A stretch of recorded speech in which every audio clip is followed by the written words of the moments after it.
Okay. Gotta cut in half. Brand new bracketry.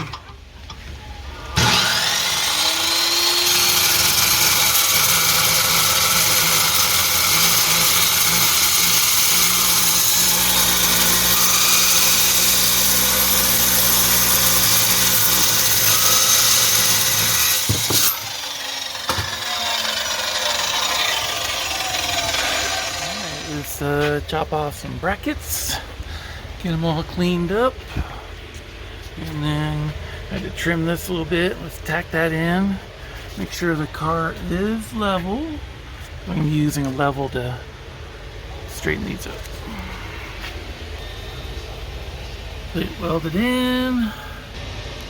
Alright, got her level. Tack the inside one and remove the outside. All welded in.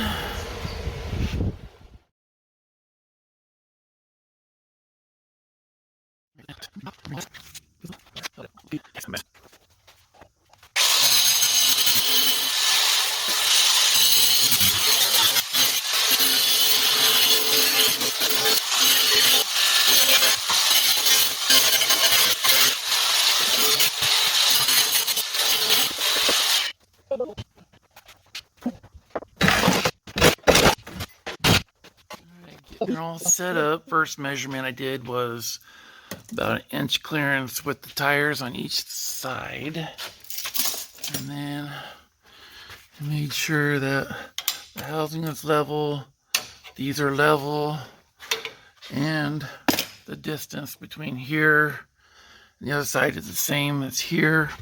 That'll put the bars parallel. And then I took my digital indicator, can't tell right now, but I went here off of the yoke, got the output shaft angle, came off a machine surface up here, got an angle so the pinion angle is correct. And then what else did I measure?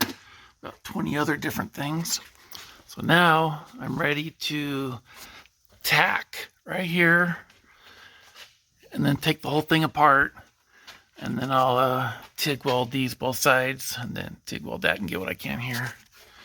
But that's basically what she's gonna look like. 4-link, hooray. Lots of measuring. Took about an hour to get it to where it is, so now I gotta go ahead and tack weld it. Well, got the back brace all welded up, ready to throw in and locate the spring mounts up here in the frame. Whoa, look at that hole! Hey, caramba! I gotta weld all this in tomorrow, but yeah, it's a big hole. You see the lights in the ceiling. We got the carrier, really nice billet caps.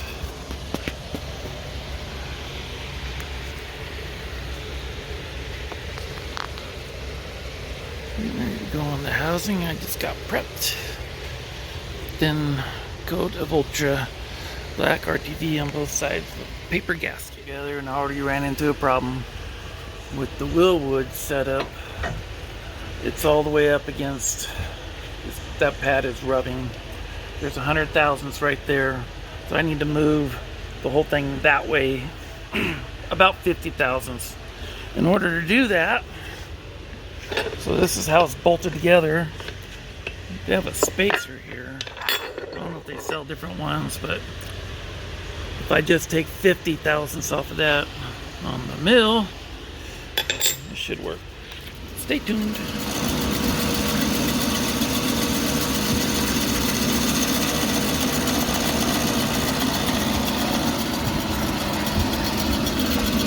Yep, that'll work.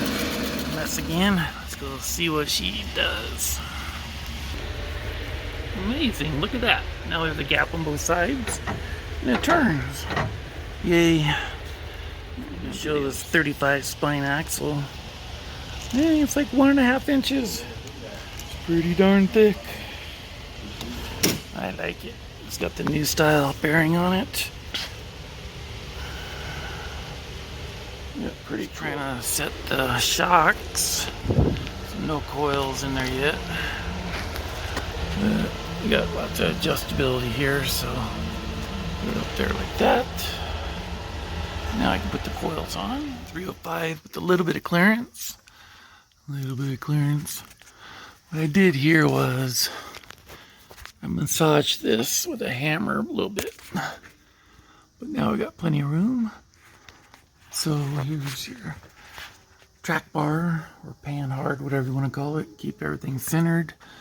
I took from the ball joint from each side and found the center, and then triangulated to these plumb bobs, and just that, and those other, and with the digital inclinometer, measure the pinion angle. Now, as this setup separates, the pinion angle is going to increase, so you got to take into account for that for the differential on your transmission. Yeah, let's see what she does. Waiting on a drive shaft. I figured this would be a problem. Sheesh. So easy. If I take that track bar, move it higher, and limit the travel on the rear end. Just maybe. Dirty again. Gotta show you this. Ran into another problem. That's checking this when it was running around and it looked like it was warped. But if you pay attention to these little shoulders that stick out quite a bit, the rotor wasn't sitting flat, so I had to take my little counter bore bit, go around, make it sit flat, and then make sure you use your little centering ring here. Alright, and then I also got the gear oil breather plumbed in, coming down to a filter, coming down here and out, and coming along.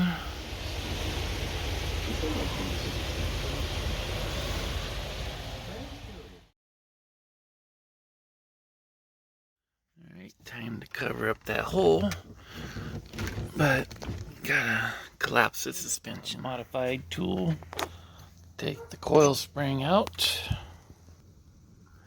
I had to put that part on the mill because this part would not fit in between here. So now it does. Alright, do that to both sides and lower it down so this will be all the way up in here. Let's see how this goes. Alright, fully collapsed. And that is where we'll be building everything up. Okay, get all this carpet out because all that's getting replaced. Bring the suspension down. Alright. Now then, I'll get all this carpet out of here. It is out. Now to build a frame of some kind, because that comes up higher by a little bit, and right there comes up a big bit. Alright, hope I didn't get you dizzy. Alright, let's see how this turns out. Okay, layer one of many.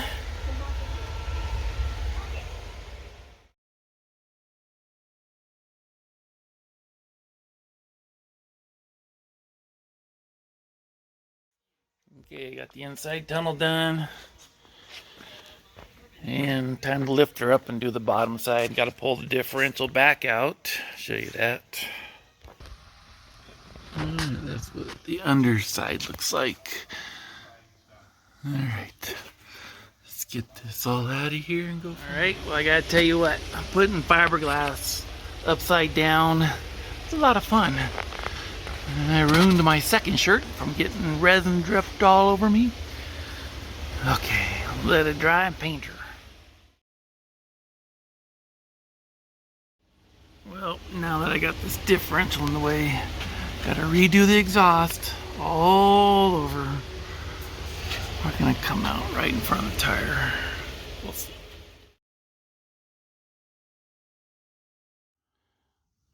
got this stuff here that is going to go all in there.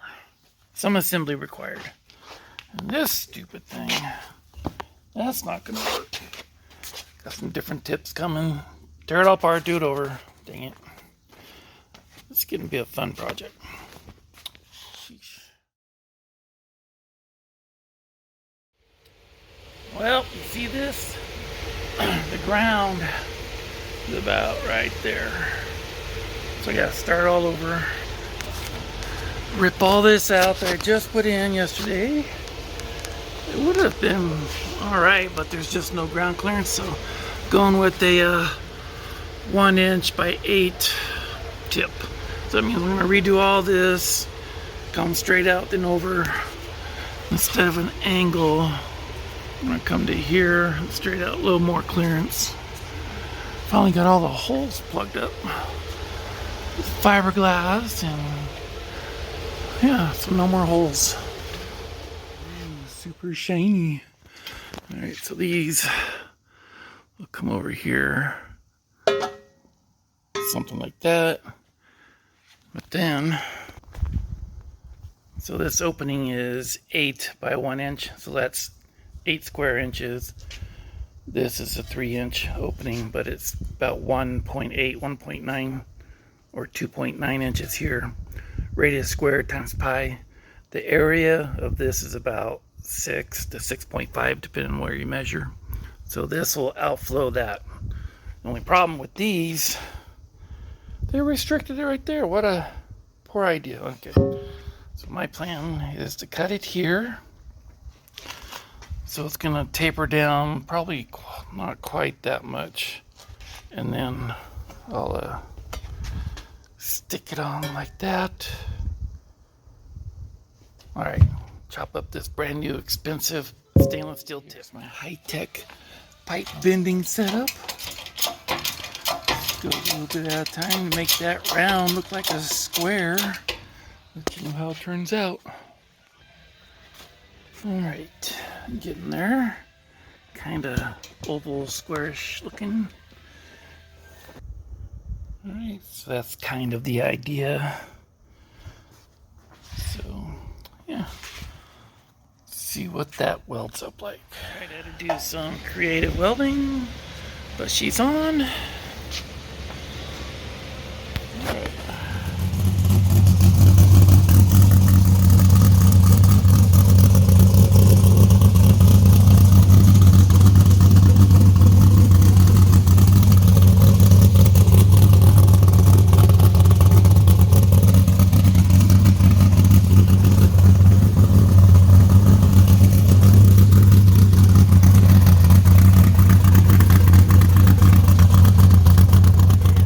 A lot of different tools to cut stainless. This is the best one I've ever found. Carbide tipped on the Evolution, so it turns a little slower. So as you can see, I spent quite a bit of money on blades. They're only good for about maybe 100 cuts, but then just expect these to start falling off and buy a new one.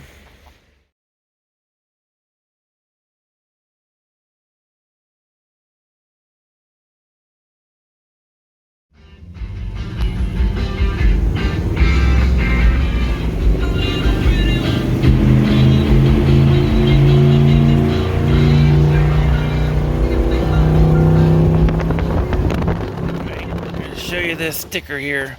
This sticker is about $1,300. It's very nice. Oh, and they include this with it. Yes. 1350s, carbon fiber, billet. So, yeah. The only reason I'm going this route is because in top gear, sitting right here is me, and this guy is spinning about 9,000 RPM in top gear. So if it comes apart, these things usually just turn to dust and a bunch of string instead of a pipe coming through the car trying to eat you alive. So throw her in and see what she does. Alright, there she is. So on this part, I probably would have come over that way a little bit. So if you torque these guys down, don't over tighten, you'll crush the cap down and wipe out your needle bearings. I've found this to be very helpful for visualizing if anything moves. Alright, so she fits in there pretty good out to clearance. Here, and up on top a little bit. I don't know if you can see that. Yep, she's in there.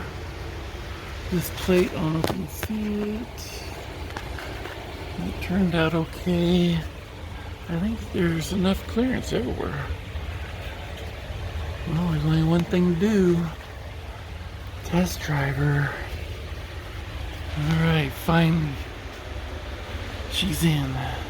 Oh yeah, on these bars, I got lots of trial and error, but these are up 2 degrees and the top ones are down 12 degrees.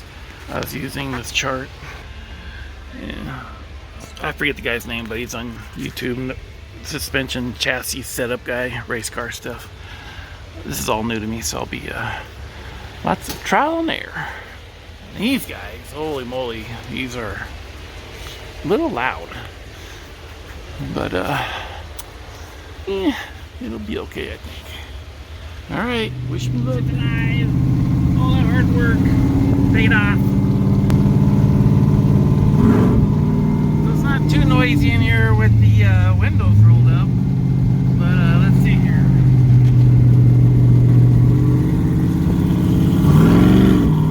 It's not too bad. All right, I guess she works. She's alive. Well, she didn't fall out, so I guess welds are okay.